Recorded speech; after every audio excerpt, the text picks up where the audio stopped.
ang kuwit ng balat sa akin. Dahil ay ipagsapalaran sa mga at talagang pinagulan. Kaya nag-magic ng saga.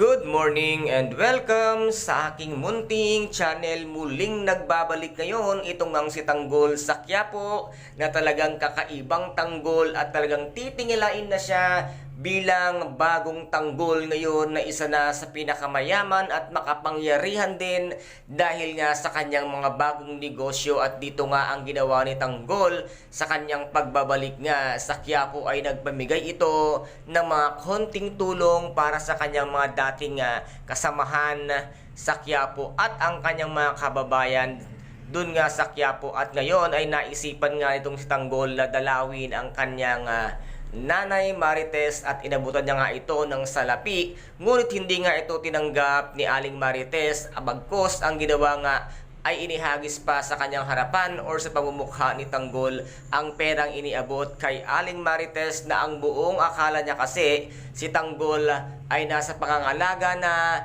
nitong ang si Ramon na kanyang kinamumuhian sa ngayon at wala siyang kaalam-alam na yun palang kanilang anak na pilit na minamahal at ipinagtatanggol na si David ay siya ang nagpanggap at siya ang nagnakaw ng identity nitong ang si Tanggol upang magpanggap na siya ang tinatawag nating Tanggol at Jesus Nazareno de Magiba, na ngayon nga ito ang pagkakaalam ni Aling Marites na ito ay naging masama ng tao at wala siyang kaalam-alam na ito palang Tanggol na sa kanyang nasa harapan ay ang mabait at may puso at malawak ang pang-uunawa ng Tanggol na nasa kanyang harapan. Aling Marites, sana naman bago mo husgahan si Tanggol ay nagtanong-tanong ka muna or pinaimbestigahan mo kung ano nga ba ang tunay na ginawa ng Tanggol na nasa iyong harapan, na walang ginawa kung hindi ang mahalin ka lamang at ipaglaban ang pamilya ng Di Magiba, na ngayon naman ay lumabas ng tahanan